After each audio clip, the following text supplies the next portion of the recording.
తెలంగాణ రాష్ట్రంలో వరుస ఎన్నికలతో రాజకీయం వేడెక్కుతుంది.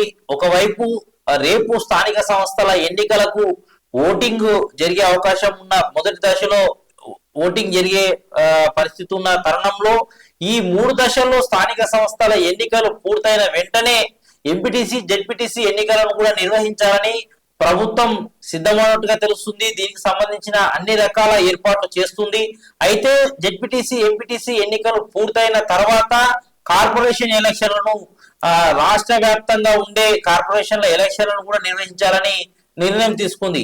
ఏదైతే ప్రభుత్వం వచ్చి 2 సంవత్సరాలు అవుతున్న తరుణంలో ప్రభుత్వం పైన ప్రజలకున్న విశ్వాసం, ప్రజలకున్న మంచి అభిప్రాయాన్ని దీని ద్వారానే ఎలక్షన్ లో లబ్ధి పొందాలని తెలంగాణ రాష్ట్ర ప్రభుత్వం రేవంత్ రెడ్డి భావిస్తున్న పరిస్థితి కనిపిస్తుంది. ఒకవైపు జూబ్లీహిల్స్ ఎన్నికలో విజయం తర్వాత పార్టీలో అదే విధంగా ప్రభుత్వంలో అనేక మార్పులు వచ్చాయని చెప్పుకోవాలి.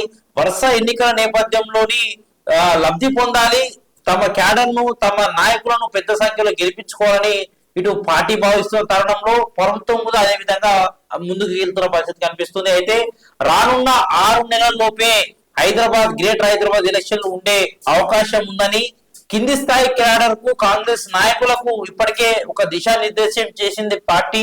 అయితే దానికి కార్పొరేషన్ ఎన్నికలు కూడా సిద్ధం అవ్వాలని కూడా అందరి కార్పొరేటర్లకు, మాజీ కార్పొరేటర్లకు, సీనియర్ నాయకులు కూడా చెప్పినట్టుగా మనకు సమాచారం అందుతుంది. ఈ నేపథ్యంలో జెడ్పీటీసీ ఎంపీటీసీ ఎన్నికలు పూర్తవున్న తర్వాత కార్పొరేషన్ ఎన్నికలు ఉండే అవకాశం కనిపిస్తుంది. 2 దఫాలుగా జెడ్పీటీసీ ఎంపీటీసీ ఎన్నికలను రాష్ట్ర వ్యాప్తంగా నిర్వహించాలని ఇప్పటికే ఈ ఎలక్షన్ కమిషన్ ప్రభుత్వం భావిస్తున్న తరుణంలో వరుస ఎన్నికలు ఉన్న నేపథ్యంలో పార్టీకి సంబంధించిన నాయకులను సిద్ధంగా ఉండాలని కూడా పార్టీ వీరు తెలంగాణ ప్రభుత్వంతో పాటు కాంగ్రెస్ పార్టీ చెప్తున్న పరిస్థితి కనిపిస్తుంది. ఇదే తరుణంలో బీఆర్ఎస్ పార్టీ గతంలో 2023లో అధికారాన్ని కోల్పోయింది.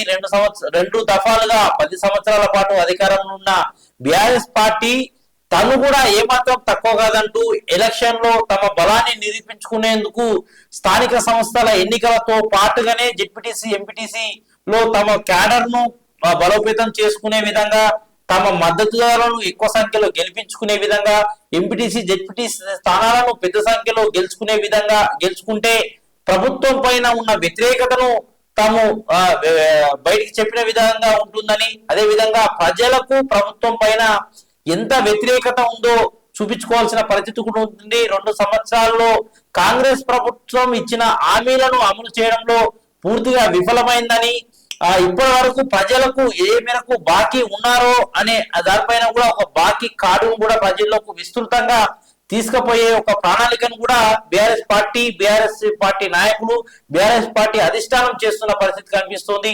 అయితే రానున్న రోజుల్లో వచ్చే ఎన్నికల్లో ఏ విధంగానైనా ప్రభుత్వానికి గుణపాఠం చెప్పే విధంగా ఎన్నికలు ఉండాలని, ప్రభుత్వం ఇచ్చిన హామీలను అమలు చేయడంలో విఫలమవుతున్న సందర్భంగా ప్రభుత్వానికి బుద్ధి చెప్పే విధంగా తమ ఓటు హక్కును వినియోగించుకోవాలని ఇప్పటి నుంచే బీఆర్ఎస్ క్యాడర్ మొత్తం గ్రామీణ స్థాయిలో తిరుగుతూ ప్రచారాన్ని కూడా మొదలు పెట్టేశారు. రానున్న వరుస ఎన్నికల నేపథ్యంలో బీఆర్ఎస్ పార్టీ బలాన్ని మరింత పెంచుకునేందుకు అనేక ప్రయత్నాలు కూడా బీఆర్ఎస్ పార్టీ చేస్తుంది.